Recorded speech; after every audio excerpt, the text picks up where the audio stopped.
Alhamdulillah, innal hamdalillahi nahmaduhu wa nasta'inuhu wa nastaghfiruh wa na'udzu billahi min syururi anfusina wa min sayyiati a'malina.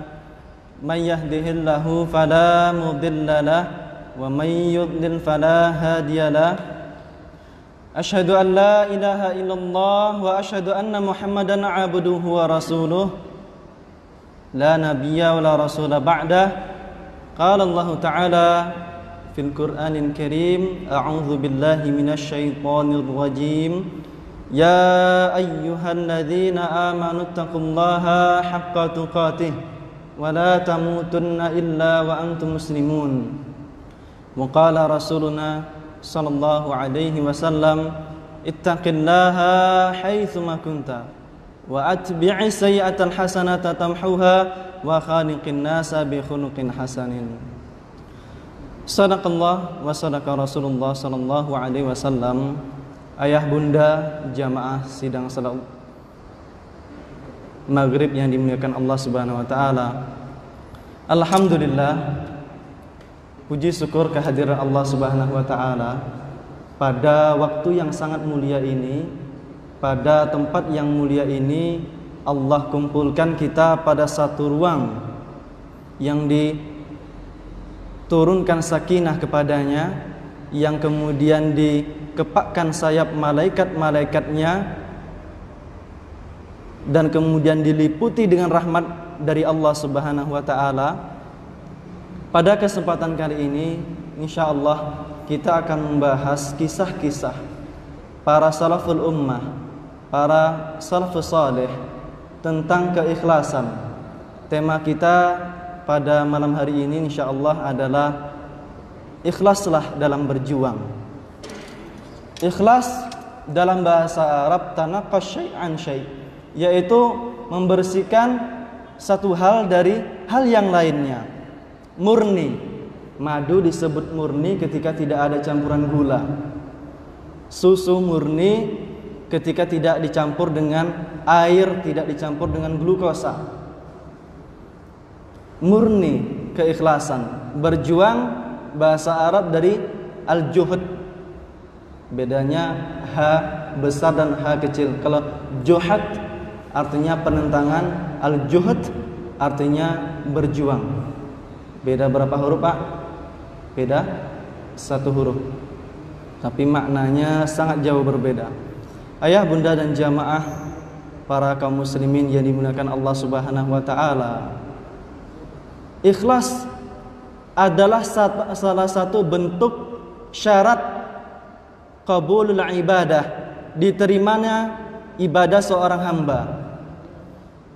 Ikhlas adalah salah satu syarat yang itu amat penting di dalam diterimanya ibadah seorang hamba. Dan kita lihat bahwasanya orang-orang yang sudah ittiba' Rasul biasanya diuji dengan keikhlasannya. Ada dua syarat ibadah diterima oleh Allah Subhanahu wa taala. Pertama, ikhlas, dan kemudian ittiba' Rasul, mengikuti sunnah Rasulullah sallallahu alaihi wasallam. Betapa banyak orang-orang yang mengerjakan kebid'ahan, orang-orang ahlul bid'ah, tidak ittiba' Rasul sallallahu alaihi wasallam, namun dalam keikhlasannya sangat luar biasa. Namun betapa banyak orang yang sudah menjunjung tinggi sunnah Rasulullah sallallahu alaihi wasallam, berjuang mendirikan pesantren, berjuang mengumpulkan dana infak, berjuang kemudian mengikuti halaqah-halaqah kajian, namun diuji dengan keikhlasannya, namun diuji dengan kemurnian hatinya. Apakah dia kemudian mengharap ridha Allah Subhanahu wa taala? Diuji, masing-masing diuji. Namun yang lengkap kemudian ketika sudah betul mantap dia dalam mengikuti sunnah Rasulullah SAW, namun di sisi yang satunya dia ikhlas dalam menjalankan sunnah Rasulullah SAW. Salah satu kisah yang membuat dalam hadis tersebut, dalam hadis Abu Hurairah radhiyallahu anhu, beliau mengingat hadis ini sampai pingsan berapa kali. Ingin disebutkan pingsan, ingin disebutkan pingsan. yaitu tentang awalul mu'adzabin, hadis yang bercerita tentang orang yang diazab pertama kali. Orang yang pertama kali diazab oleh Allah Subhanahu wa taala. Siapa dia yang diazab? Para pemimpin, para pejabatkah? Rakyat biasa atau siapa dia yang kemudian akan diazab pertama kali? Maka kita bacakan, yurwa anna man yadkhulun nar salasatun. Bahwasanya diriwayatkan 3 orang yang pertama kali akan masuk ke dalam api neraka. Kita lihat siapa mereka. Qari'un, yang pertama mereka yang membaca Al-Quran. Wa sahibu malin, dan kemudian mereka yang memiliki harta yang banyak. Wa mujahidun, dan mereka yang berjuang fi sabilillah, menggunakan jiwa-jiwa mereka, dada-dada mereka, seluruh tubuh mereka diperjuangkan demi tegaknya Islam. Fayu'ta qari'un, maka didatangkan seorang qari tersebut di hadapan Allah Subhanahu wa taala. Ditanyakan kepadanya, telah turunkah alam anzaltuka ala ma nazala Rasulullah sallallahu alaihi wasallam, telah diturunkan bukan kepadamu apa yang telah aku berikan kepada Rasulku Muhammad sallallahu alaihi wasallam? Bala, jawabannya bala. Beda jawaban bala dan na'am dalam bahasa Arab. Kalau na'am itu kerjakan salat, na'am, iya, tapi iya nanti dulu gini-gini, ada kata tat nanti. Tapi bala, tentu ya Allah, aku membaca Al-Quran, aku kemudian mengamalkannya demi Engkau. Alimtuhu wa qara'tuhu ana al-laili wa ana an-nahar. Aku membacanya di sepanjang malam dan di sepanjang petang. Faqala Allah Ta'ala, maka kemudian Allah Subhanahu wa taala menentangnya.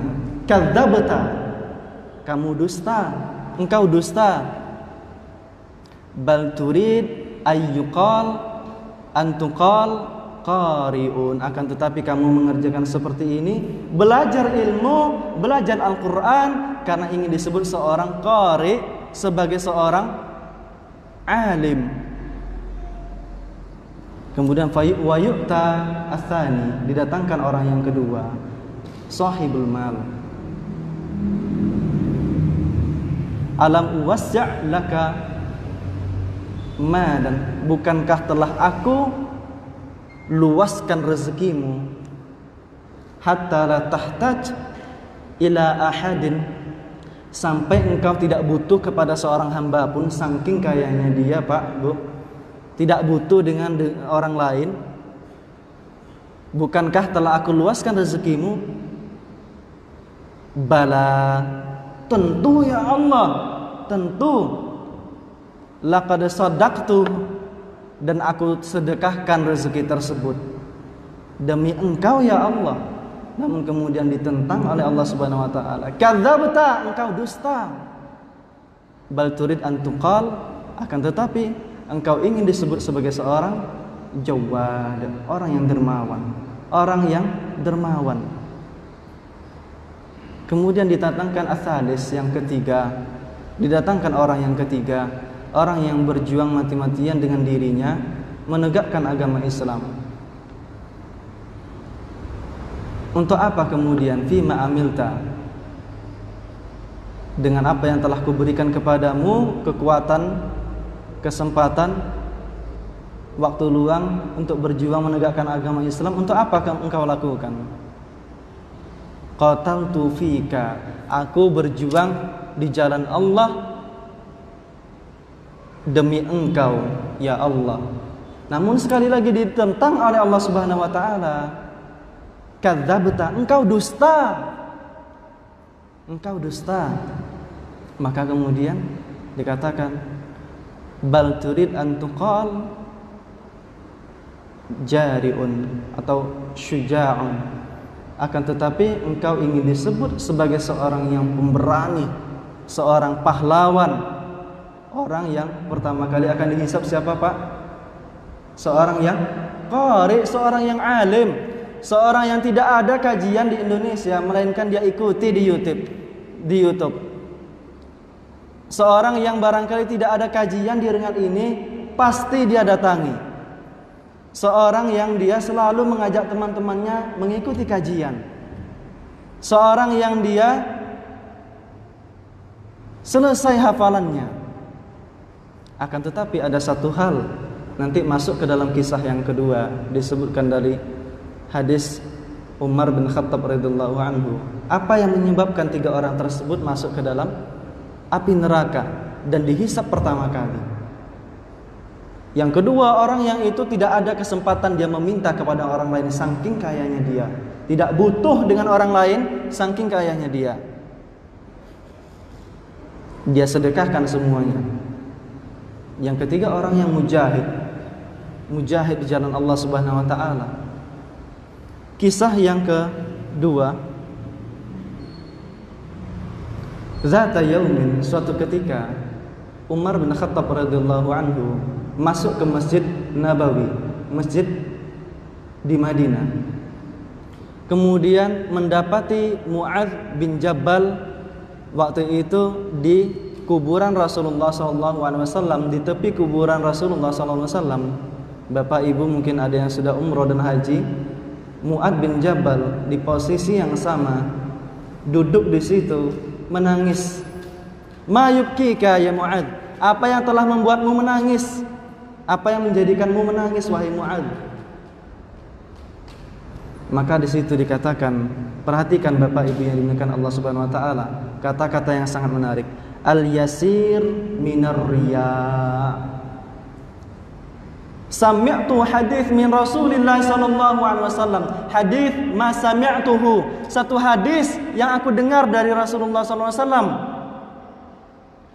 Qala Rasulullah sallallahu alaihi wasallam, al-yasiru minar riya. Yang sedikit dari riya, ingin dilihat amalnya baik di mata seorang manusia. Syirkun, al-yasiru minar riya syirkun, adalah sebuah kesyirikan. Wa man 'ada awliya Allahi faqad barazallahu bil muharabah. Dan barang siapa yang menentang daripada awliya Allah, wali-wali Allah, faqad barazallahu bil muharabah. Baraza, mubaraza dalam bahasa Arab menentang, duel, bukan berkelompok, akan tetapi duel. Langsung face to face, one by one.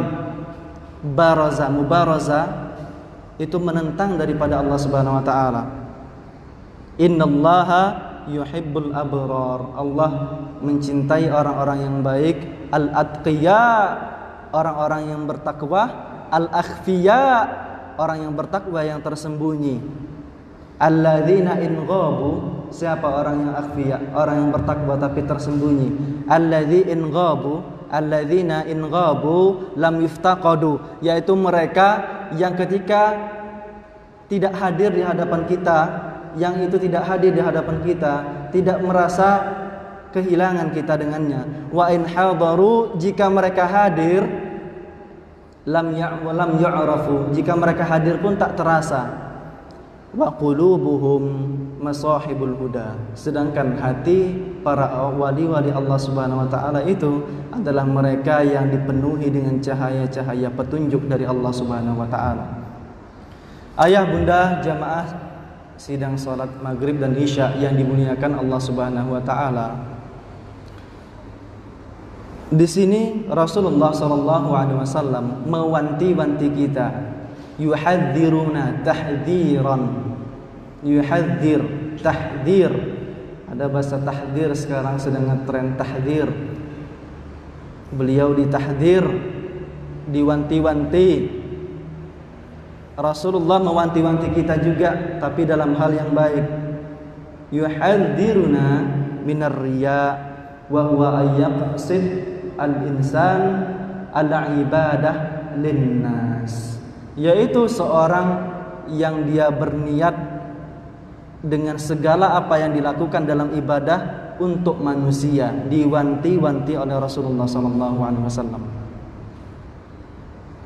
Bukan kemudian kepada ridha Allah Subhanahu wa taala. Wa yubayyinu lana, dan Rasulullah SAW menjelaskan kepada kita dalam hadis Mu'adz bin Jabal ini, hadis Umar bin Khattab radhiyallahu anhu ini, yaitu annallaha yuhibbun nas ahabban nas ilallah, sesungguhnya manusia yang paling dicintai oleh Allah Subhanahu wa taala humul mukhlisun, adalah mereka yang ikhlas kepada Allah Subhanahu wa taala. Urusan ikhlas urusan hati Bapak Ibu. Urusan ikhlas adalah urusan yang itu amat pelik, tak tampak oleh mata manusia. Tak dapat kita katakan bapak ini ikhlas, ibu ini ikhlas, karena sesuatu yang sangat berkaitan dengan hati. Sufyan Ats-Tsauri, Sultanul Muhadditsin, Amirul Mukminin fil hadis, ada Amirul Mukminin fil hadis, salah satunya Sufyan Ats-Tsauri, mengatakan apa dalam Ma'ani fi Talabil Ilm? Beliau mengatakan ma'alajtu syai'an fin nafsi asyaddu min niyati. Tidak ada sesuatu yang amat sulit, pelik aku obati di dalam diriku kecuali niatku, kata Sufyan Ats-Tsauri. Dan Mu'adz bin Jabal menangis di hadapan kubur Rasulullah SAW karena teringat satu hadis yang itu bersinggungan dengan syirik, yaitu berupa al-yasir minar riya, yang sedikit dari hal riya, ingin dilihat oleh orang lain, ingin dilihat baik oleh orang lain. Kemudian kisah yang ketiga, ini kisah yang menarik. Fi ihdal ghazawat, di salah satu peperangan Rasulullah SAW. Silakan Bapak Ibu atau alumni Darus Syahada yang bisa melihat kitab ini, Al-Qisas fil Ikhlas, yang dikarang oleh Syekh Sya'ban Mustafa Al-Qazamil. Sedikit saja belasan halaman. Kisah yang keempat ini, kharaja Rasulullah SAW lil qital lil musyrikin. Suatu ketika Rasulullah SAW di dalam peperangan untuk memerangi kaum musyrikin, fa'atahu rajulun minas sahabah, datang seorang sahabat. Siapa dia kira-kira yang datang? Waqala lahu, dan seorang tersebut berkata kepada Rasulullah, ya Rasulullah, inni rajulun aswad. Ya Rasulullah, wahai Rasulullah, aku ini orang yang hitam. Ada Pak yang hitam di sini? Tak usah senyum-senyum Pak. Inni rajulun aswad, aku ini orang yang hitam. Muntanur rih, bau badan tak sedap ya Rasulullah. Luar biasa ini kejujuran sahabat ini kepada Rasulullah. Aku orang hitam, bau badan tak sedap. Qabihul wajah, dan wajahku buruk ya Rasulullah. Hitam, bau tak sedap, buruk wajahku ya Rasulullah. Kemudian kata yang ketiga, la malali, dan aku tak punya uang ya Rasulullah. Lengkap penderitaan beliau. Kalau dia jomblo fisabilillah wallahu alam, sampai dipertemukan jodohnya mungkin, baru kemudian berjodoh. Hitam, bau tak sedap, wajahnya buruk, tak ada duit. Di sini sehitam-hitamnya orang mungkin masih ada duitnya, atau seburuk-buruk wajah, maaf cakap, mungkin masih ada uang. Fa in ana qataltu haula'il musyrikin hatta uqtal fa aina ana. Jikalau aku ya Rasulullah ikut berjuang dengan engkau, dengan sahabat, untuk kemudian memerangi kaum musyrikin, fa aina ana, di mana aku ya Rasulullah? Jikalau aku ikut berjihad denganmu ya Rasulullah, di mana aku nantinya? Wa kana ar-rajul shadiqan fi qawli, akan tetapi satu hal yang mantap dari orang yang buruk rupanya ini, baunya tak sedap ini, kana shadiqan fi qawli, dia orang yang amat jujur dalam berkata. mukhlishan fihi, dan kemudian orang yang amat sangat ikhlas dalam setiap perbuatan dia. Faqala Nabi sallallahu alaihi wasallam, faqala lahu Nabi sallallahu alaihi wasallam, anta fil jannah. Jikalau engkau ikut berjuang dengan kami kemudian terbunuh, kamu di surga, kamu di jannah. Subhanallah. Ada syaratnya tadi Pak, yaitu pertama dia orang yang mukhlis, orang yang ikhlas, sadiqan fi qaulih, dan orang yang jujur dalam perkataannya. Fataqaddamar rajul, maka kemudian fataqaddamar rajul, orang tersebut maju menentang kaum musyrikin, wa qatala bisyaja'atihi hatta qutil, dan kemudian dia maju dengan keberaniannya ke barisan kaum musyrikin sampai dia terbunuh menjadi seorang yang syahid. Famarra alaihi Rasulullah SAW, dan kemudian Rasulullah SAW melewati jasadnya yang telah syahid di jalan Allah Subhanahu Wa Taala dan berdoa kepadanya, qad bayyadallahu wajhak, sungguh Allah telah memutihkan wajahmu, wa tayyaba rihak, dan telah mewangikan tubuhmu, wa aktsar malak, dan kemudian telah memperbanyak hartamu dengan keikhlasan. Walaupun buruk rupanya, baunya tak sedap, tak punya duit di dunia, tapi ikhlas dalam beribadah kepada Allah, dalam berjuang di jalan Allah Subhanahu Wa Taala. Bayyadallahu wajhak, sungguh telah Allah putihkan wajahnya orang tersebut, sahabat tersebut radhiyallahu anhu. Tsumma qala Rasulullah sallallahu alaihi wasallam, dan kemudian Rasul berkata kepada para sahabat, berkata satu kabar gembira, faqad ra'aitu zaujatah, sungguh aku telah melihat istri dari sahabat tersebut, istri dari orang tersebut, min hurin ain, dari siapa? Hurin ain. Siapa hurin ain? Dari bidadari jannah. Masya Allah, tabarakallah. Kalau bapak, ibu, ayah, bunda berkesempatan untuk membaca sifat-sifat surga dan neraka, baca sifat-sifat surga tentang bidadari. Kenapa dinamakan hurun ain? Ini para pemuda, bapak-bapak senang pas membahas tentang bidadari ini. Betul Pak? Betul. Yang kanan terdengar tadi. Hurun ain. Hur bebas, ain itu dari mata, yaitu mereka yang matanya belok, matanya besar, cantik matanya. Kalau saya ceritakan, mudah-mudahan di suatu kesempatan, sifat dari hurun ain, mereka orang-orang yang diciptakan oleh Allah Subhanahu Wa Taala, tidak pernah tersentuh oleh satu makhluk pun, langsung diciptakan oleh Allah Subhanahu Wa Taala, dari atas ke bawah, dari misalnya seripati tanah, dari dadanya sampai ke perut dari yakut, dari ini, dari ke bawahnya dari za'faran, dan seterusnya diciptakan oleh Allah Subhanahu Wa Taala. Hurun ain. Kalau sifat-sifat yang lebih dalam lagi mungkin tak bisa kita bahas di pertemuan ini. Bapak Ibu yang dimuliakan Allah Subhanahu Wa Taala, yang kelima yaitu tentang seorang yang abid, seorang yang rajin beribadah kepada Allah Subhanahu Wa Taala dari kalangan Bani Israel. Dia mendengar ada satu kaum yang itu menyembah pohon, ada satu kaum yang menyembah pohon saat itu, dan kemudian dia keluar untuk membawa kapaknya untuk menebang pohon tersebut. Maka di jalan ada satu yang mendatanginya, fa'atahu atin, datang sesuatu yang mendatanginya, yaitu iblis yang menyerupai wajah seseorang.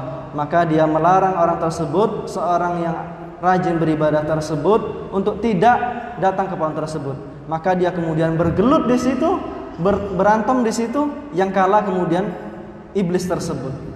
Maka kemudian orang tersebut setelah menang dijanjikan oleh iblis tersebut, silakan engkau pergi. Akan tetapi kalau seandainya engkau tidak pergi di sana, maka pasti akan ada 2 dinar di setiap hari mulai besok harinya di rumahmu. Maka mendengar iming-iming tersebut, seorang yang abid tersebut kemudian tidak jadi menebang pohon tersebut, pulang ke rumah. Di hari pertama dari 2 hari tersebut memang didapatinya ada di depan rumahnya 2 dinar. Kemudian di hari yang berikutnya dia dapati 2 dinar. Hari yang ketiga dia tidak dapati. Kemudian dia bersemangat kembali membawa kapaknya untuk menebang pohon yang disembah oleh kaum yang menyembah pohon tersebut, mensekutukan Allah Subhanahu wa taala tersebut. Datang seorang yang menyerupai wajah manusia, seorang iblis tersebut. Iblis datang menyerupai dengan wajah manusia, melarang orang tersebut untuk menebang, dan kemudian mereka berkelahi. Dan kali itu yang kalah adalah seorang yang abid, yang ahli dalam beribadah tersebut. Dia kalah. Dan kemudian dia bertanya kepada iblis, kenapa kemudian aku kalah pada kesempatan kedua ini? Karena pertama kali engkau membawa kapak menebang pohon tersebut adalah mengharap ridho daripada Allah Subhanahu wa taala. Akan tetapi ketika engkau datang kedua kali ini, gara-gara engkau marah kepadaku, gara-gara 2 dinar tak datang lagi di hari ketiga, keempat, dan seterusnya. Subhanallah. Masalah keikhlasan. Jamaah Bapak Ibu yang dimuliakan Allah Subhanahu wa taala. Dan kemudian tentang seorang yang bersedekah dengan amat ikhlas, yaitu dia pertama kali bersedekah kepada seorang pencuri. Maka besok harinya orang-orang berkata, seorang pencuri telah mendapat sedekah dari seseorang. Sedekahnya tidak sedikit, banyak. Seorang pencuri telah dapat sedekah. Dan kemudian orang tersebut mendengarkan kalimat tersebut, dia berkata, Allahumma lakal hamdu, ya Allah segala puji bagi engkau ya Allah, aku telah berinfak kepada pencuri ya Allah. La atasaddaqanna, maka aku sungguh akan berinfak untuk yang kedua kalinya ya Allah. Yang kedua kalinya fayu'ta ila zania, dia memberi kepada seorang wanita pezina. Maka orang-orang berkata, seorang wanita pezina, maaf pelacur, diberi sedekah oleh seseorang. Dia mengatakan lagi, ya Allah, Allahumma lakal hamd, segala puji bagi engkau ya Allah, aku telah berinfak ternyata kepada orang pezina ya Allah. Maka kemudian la atasaddaqan, sungguh aku akan berinfak untuk yang ketiga kalinya ya Allah. Ketiga kalinya dia berinfak, fayu'ta ila ghani, dia memberikan infaknya, sedekahnya kepada orang kaya. Tapi lihat buah daripada keikhlasan, dia berinfak kepada seorang yang kaya sampai 3 kali. Kemudian orang-orang berkata, ada orang kaya yang diberikan sedekah. Artinya orang-orang ini seperti orang yang tidak patut diberikan sedekah. Orang tersebut mendengarkan kalimat tersebut, maka kemudian datang seseorang mengabarkan kepadanya, orang yang kemudian la'alla ayyasta'ifa as-sariq min sariqatihi, yaitu orang yang diberikan sedekah, seorang pencuri tersebut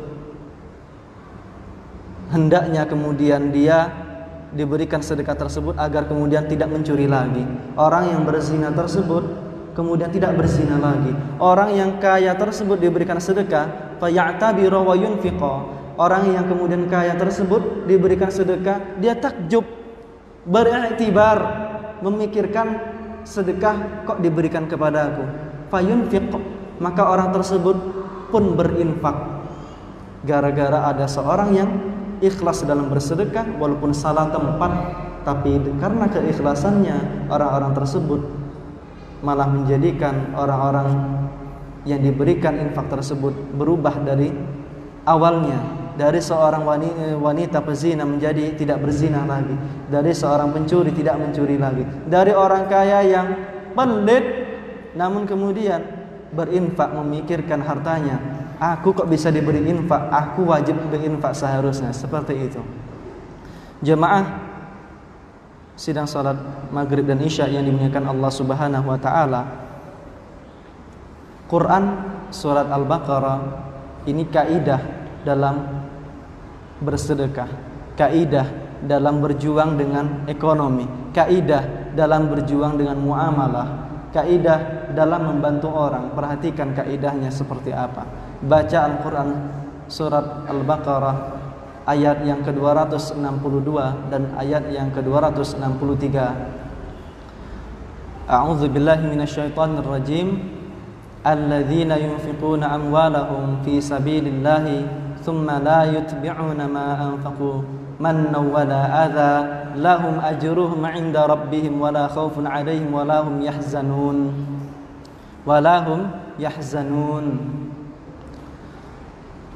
Orang-orang yang menginfakkan hartanya di jalan Allah Subhanahu wa taala, orang yang bermuamalah, orang yang bersedekah, orang yang membantu orang lain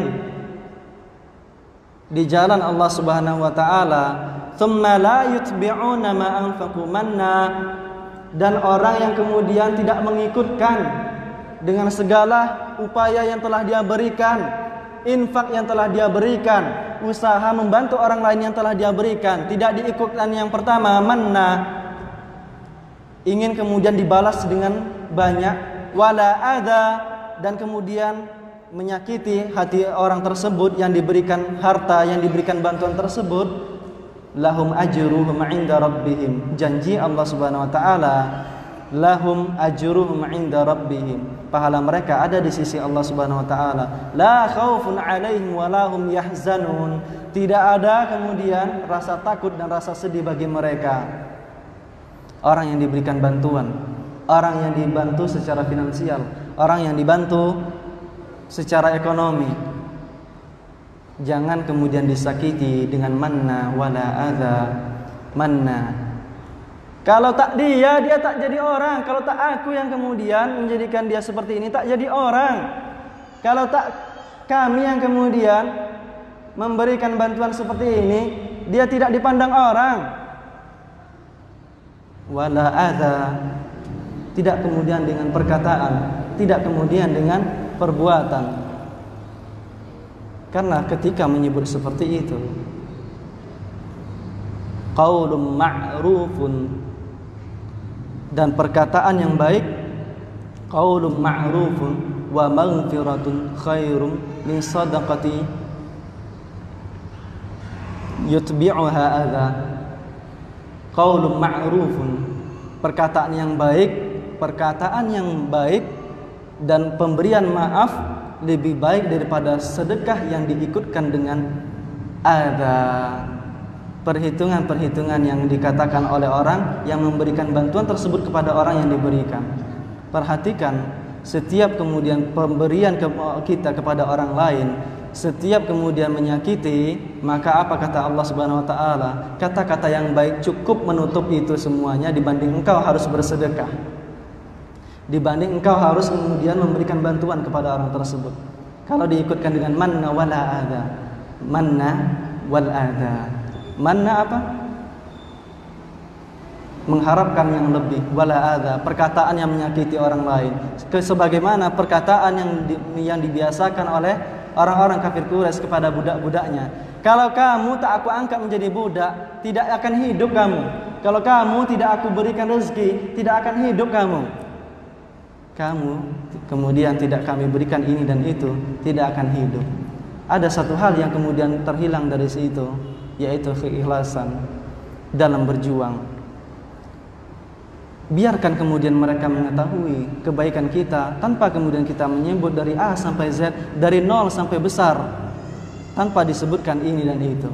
Dia kemudian dengan keikhlasannya, betapa banyak sekarang lembaga-lembaga besar gara-gara orang tersebut ikhlas. Lembaga tersebut bukan terkenal dengan nama tersebut, dengan nama lembaga tersebut, namun terkenal dengan orang yang mendirikan lembaga tersebut.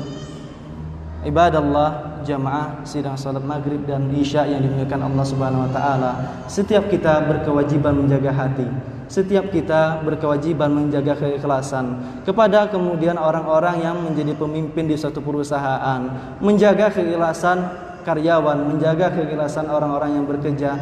Setiap tetesan keringat yang kemudian keluar dari tubuhnya, beri dia kemudian suatu reward yang baik kepadanya. Jikalau kemudian reward tersebut sudah baik, pastilah dia memberikan yang terbaik juga kepada perusahaan tersebut, kepada instansi tersebut. Betapa banyak sekarang orang memeras keringat karyawan, memeras keringat pekerja, namun kemudian tidak sepadan dengan apa yang diberikan kepada orang tersebut. Maka jangan didikotomi kata ikhlas. Kata ikhlas adalah kata yang berkaitan dengan hati, namun dengan kebutuhan. Ada hal-hal yang itu diperbolehkan di dalam fikih, ada hal-hal yang diperbolehkan di dalam fikih. Jamaah, ayah bunda yang dimuliakan Allah Subhanahu wa taala, inilah kemudian salah satu renungan kita pada malam hari ini. Kalau seandainya pemerintah, pejabat berlaku ikhlas, tidak akan mungkin dia mampu mengambil harta orang lain, mampu kemudian dia menyakiti orang lain dengan apa yang menentang kekuasaannya, yang itu tidak adil. Jikalau kemudian para guru berlaku ikhlas dalam memberikan ilmunya, tidak akan mungkin kemudian dia memperhitungkan sekian jarak dia menempuh ilmu, dihitungkan dengan apa yang telah dia berikan kepada murid-muridnya. Kalau murid dia ikhlas, maka setiap apa yang telah dia pelajari pasti tak dibesar-besarkan bahwa ini adalah kekuatan hafalanku, bahwa ini adalah kesempatanku untuk seperti dan seperti itu. Kalau orang-orang kaya berlaku ikhlas, tidak akan mungkin kemudian masih ada orang-orang miskin yang kita dapati yang belum kemudian menggunakan pakaian yang pantas, makanan yang dapat dikonsumsi dengan baik, gizinya terpenuhi. Hamba Allah yang dimuliakan Allah Subhanahu wa taala, ini dua kaidahnya, manna, tidak kemudian manna wala adha. Kita tutup kajian pada malam hari ini dengan doa kifaratul majlis. Subhanakallahumma wa bihamdika asyhadu an la ilaha illa anta astaghfiruka wa atubu ilaik. Datang kebenaran maka datang dari Allah dan Rasulnya. Bila ada silaf kata yang menyakiti hati Bapak Ibu dan jamaah sekalian, maka datang dari diri kami pribadi. Dan untuk diri kami pribadi semuanya nasihat yang telah kami ungkapkan. Wabillahi taufiq wal hidayah. Wassalamualaikum warahmatullahi wabarakatuh.